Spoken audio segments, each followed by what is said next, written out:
this afternoon is to increase our awareness of the origins of breathwork in ancient traditions and how they're blended with contemporary research and breakthroughs in the practice with therapeutic breathwork.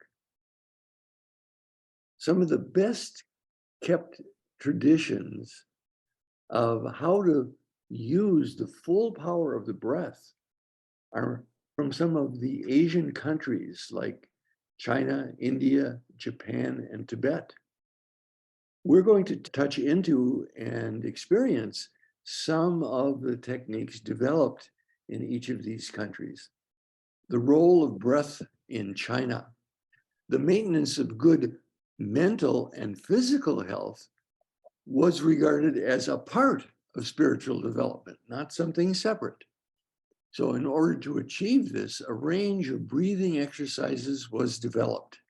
According to Taoism, increased awareness of our inner world is achieved simply by observing how the air we breathe mixes with the world outside. Through observing how the air and the body move in harmony with the breathing rhythm, we can learn how our thoughts and emotions influence us and how we interact with the world around us, both on the material and the esoteric level. This led to the development of a range of very precise breathing exercises. Collectively, they are known as Chi Gong. Qi is the Chinese name for life energy. So the mind now is the most important part of Qi Gong. Since the mind is unlimited, the body, the breath, and the voice are trained so that they can influence the mind. So when mind control is practiced so often that it becomes automatic, we increase our life energy and our inner harmony. If we don't bring our mind under control, it's what's called the monkey mind.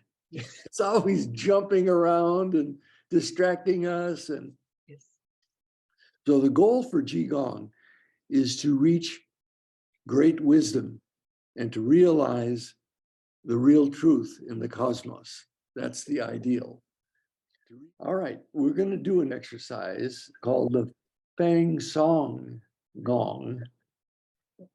It's a basic relaxation exercise in Qigong. It's particularly valuable for people with high blood pressure. So sit on a chair with both feet on the ground and your hands lightly on your knees. Close your eyes and breathe calmly in a normal way.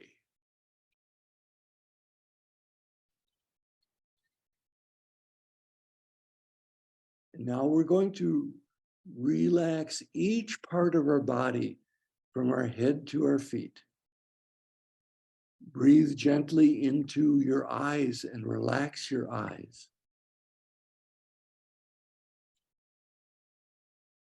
Now breathe into your ears and relax your ears. Breathe into your nose and relax your nose. Breathe into your mouth and relax your mouth. Now breathe into your neck and relax your neck.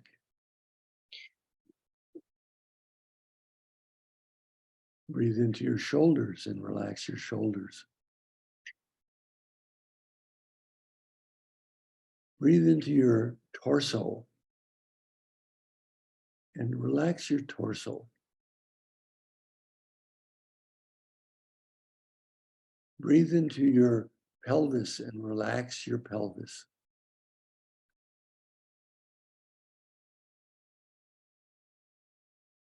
Breathe into your thighs and relax your thighs.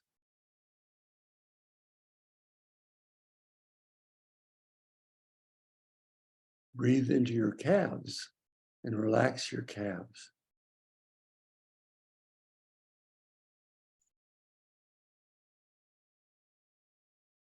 Finally, breathe into your feet and relax your feet.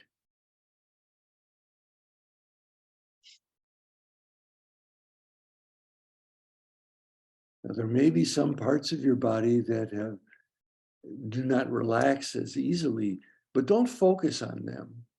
Simply focus on your whole body relaxing now.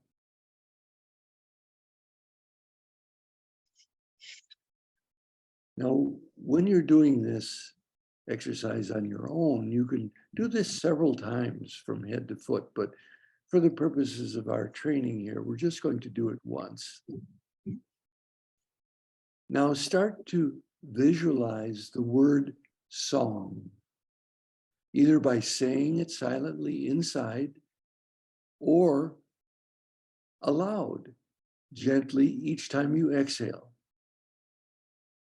The word song. The vibration of that word that we're looking for right now, song.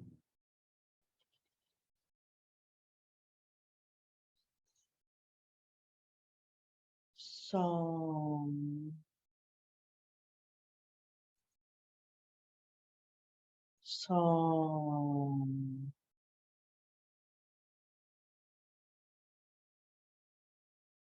Song.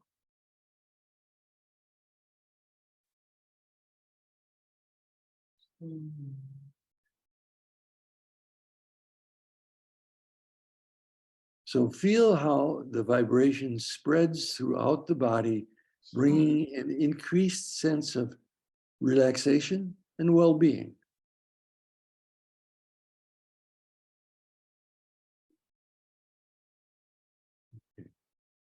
Okay, then just gently bring yourself back. It was so relaxing and good. I felt when I said song, I say it in different tones of my voice, like I'm singing. It was so good, and I felt the vibration, and I felt maybe something is going out, like some, I don't know what's that. Maybe the vibration itself, it's like they are going up. Yes. My legs are straight, and I put my hands on my knees. I didn't cross my. No, my very legs. good. Thank you. I'm glad you said that. It's keeping our body open. And when our body is open, the channels just let our vibrations out.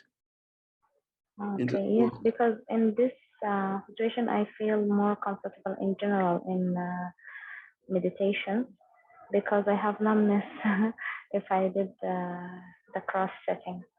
Oh, yes.